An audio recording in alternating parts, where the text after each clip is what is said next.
Hi everyone! In this video, I'll be teaching you how to make the best beat shakes for your Fortnite montage. First things first, you want to open your video editor. It can be any, so just use the ones that you prefer. However, I recommend Adobe Premiere Pro, DaVinci Resolve, or CapCut for best result. So, for today's video, we will be using CapCut. So in here, just start a new project, then insert your clip, then also insert the song that you like.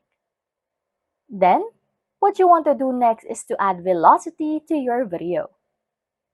Next, what you need to do is to sync the song with the clip.